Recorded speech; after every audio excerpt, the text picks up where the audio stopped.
I think you and Dolph is two cool individuals, and that I don't really understand it. You know what I'm saying? Like, if we talking like theories or like, I guess we all wondering like what it is, or we talking facts. Like the facts is, me and Home never had one argument.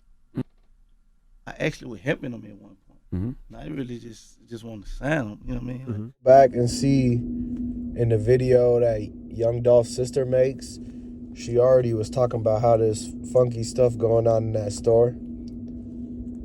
And we all know it's just weird that Blac Youngsta and them come out and say this stuff when in the beginning it was like rappers tied with CMG, and then now we figure out Blac Youngsta dissing like he trying to take some credit for it, and it's got CMG written all over it. And that's why Dolph's sister came out and she was saying it's not the end of this. It's not the end, and that it's going to be a lot of retaliation and stuff like that. That's why you already seen that dude in the mall that got popped. You heard about the dude on the street where they found the whip. Somebody got popped there. They already got one of the dudes. And then Makedas brother, you gotta understand, whatever happened to Makedas brother that they saying. That's the dude in the mall. Apparently, with Makedas brother, he actually has seen something. And he was there. He was there, exactly. He was the one that was in the back with Maurice. Right, he's not Makedas brother for no reason. He stay around Makedas' store. So he seen something, and he must have spoke about it with somebody, but it ends up, people figured out that he was going to be a person that they can't let get out of sight. And next thing you know, dude got like, you gotta understand, JoJo Splat, they knew for the simple fact, they knew that Makedas brother was gonna tell. And a lot of people in Memphis going crazy over this because people didn't think that he was gonna expose why Dolph was in there. Yep. Like, you know, it's a lot to it. I mean, when you think about the connections that Dolph had with this cookie shop, it's not about recipes. It's not about the food or nothing like that. He put them on. He put them on. They said that they knew him. He'd been coming there for 6-7 years. They only been in them grocery stores for 6-7 years. They was just trying to come out and serve the community for 20-something years. But what does Dolph do best? He independent, but when he partners with somebody, it's a distribution deal. He hooked Makedas up with a distribution deal for their cookies, because that's what he knows his team knows how to do. So he a big businessman, so it's not like he ain't done business with these grocery stores before. So he has some connects, got him in there, and he's really what saved them, because they was just trying to, they had like a butcher shop and some other people that they had family businesses that was pushing this stuff, but they didn't have no big chain like where everybody goes to get their food, you know what I mean? And when they was having them sales, it was Dolph's people behind those minds. Raven and them, they can't think like that. Plus, if they walk in trying to talk to them big corporate people, you can't even have a conversation. They're gonna look at Raven for 2 seconds and turn around on her. You know what I mean? She can't. I mean, by everything that you've seen on her interviews, do you think that she looked like somebody that could actually get these kind of contracts? No, she can't. You gotta look at the simple fact that she called Dolph over there. Dolph talked to 3 people. He talked to the grandma, he talked to the daddy, and he talked to Raven. Trying to make sure everything was on point. So, you know, they ain't no funny business. And it's not like he needed the bread. It's just he fulfilling the contracts, the agreement that they had, you know. That he's not going to hang out with people that make minimum wage. He wasn't finna go hang out with them. Dude with the Drake came there, boy.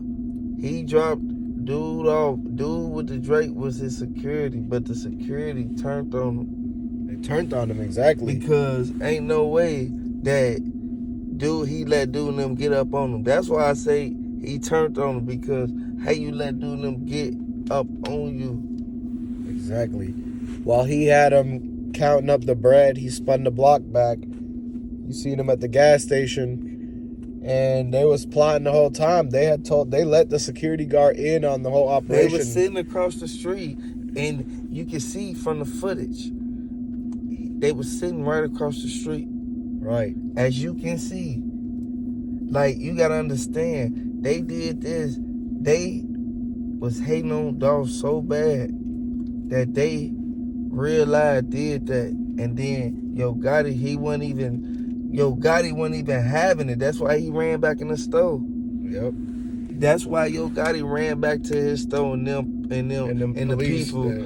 people, they, you know what them people did. Yep. Them people Came there, they came protected about him 15 right. They came up in there, ran right in there because they thought he did something, but he didn't. And that's why there's so many people at Gotti's restaurant, and there's no people's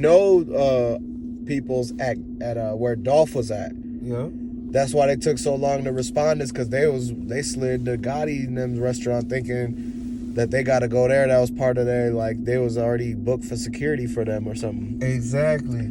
Gotti ran right up in the shop. You got to understand, don't nobody want to get caught. I know Gotti done been locked up 4, 5, 6 times. Gotti, he real live, man, used to be hating on Dolph. Like, real live, hating to the fullest. You got to understand, Dolph passed all them up. He passed them up so quick that they realized they wanted to be down with PRE. But now they sticking with the CMG. You feel me? Sticking with the CMG movement, G. Yep. And them CMG guys, it's them in the Tahoe. It's them in that Tahoe. Y'all, everybody, I ain't lying. Everybody been talking about that Tahoe that was in all the backgrounds of everything. If you pay close attention this whole time. That Tahoe was following him since, like, I say earlier that day. It was early. It wasn't late. It was early, man. You gotta understand, the store, it was so early, the store had either literally was just opening up. Because Snoop Bands said that he got a call from Dolph at 8:30 in the morning, almost 9 a.m. to link up.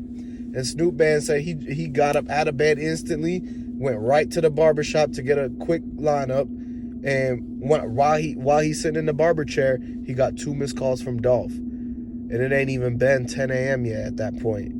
So Dolph was at that store trying to give him the link up because there was a big thing going on. Yeah, he wanted Dolph to be like a little lenient, you feel me, on him, like, because he went to go get his haircut. Dolph wanted him to hurry up and slide with him. You feel me? Yeah. He called Key Glock. Key Glock ain't even answer. Because Dolph needed somebody to double, like, you got to get somebody to watch the person that's watching you.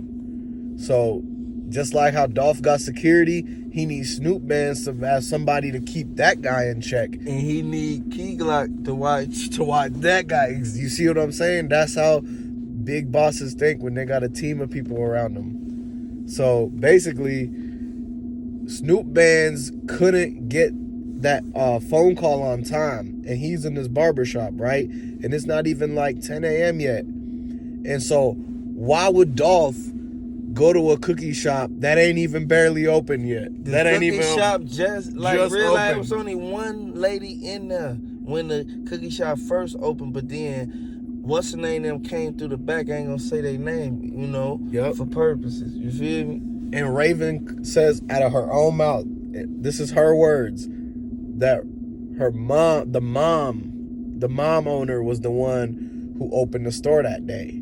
And then she talking about after she opened the store, she went to the downtown, and then they came back once they heard the news.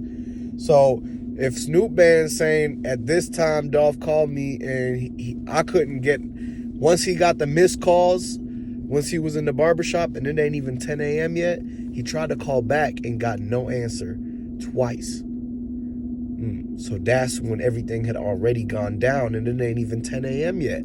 So how the heck this lady just opened the store? The store just opened. Dolph not waiting there like he camped out. This ain't Black Friday. He there for a reason, man. Exactly. He was there, but he didn't know the rest of them was gonna come from out the back. Like, real live, Maurice slammed that dope, boy. Yeah. So Threw him right off. that means it's people already in the cookie shop before they even open it up. Yeah. Like right when it's opening up, that's when the witness seen the dude with the black car full of people. And then the Tahoe also in the cut in the back, plotting and watching too. And people from the Family Dollar said they seen folks run out the back of Makedas and go into the Family Dollar and hide with the rest of the people. And once the boys came and evacuated everybody out the store, they ran back to the Tahoe and dipped.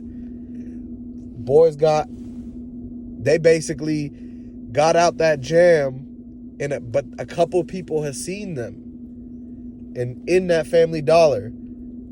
And they only told a couple sources because they live in Memphis. They can't just come out and make their own page and come out and say it. They only told a couple people what happened. Exactly. So, but they seen them, they faces though, because when them dudes ran into that Family Dollar, they couldn't be masked up no more. They could. They had to show their face to blend in. So the actual Family Dollar people seen dudes' faces.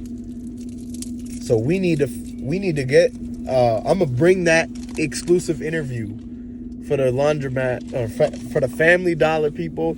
We gonna get the exclusive interview from the customers. Family Dollar's customer is the ones who seen the faces of the people who really was the ones that ran out the back. Remember, this happened and that happened. It was this many of those and that many of those, and then next thing you know, Dolph right there. For it to be 50 to 100 of anything, doing anything, you hear me? And who popped out after when all the Family Dollar people got released out the store? The owner, that Maurice. He walked out the Family Dollar and hopped in the car and that's when he said that he pulled Maurice walked out the Family Dollar when he said he was pulling up.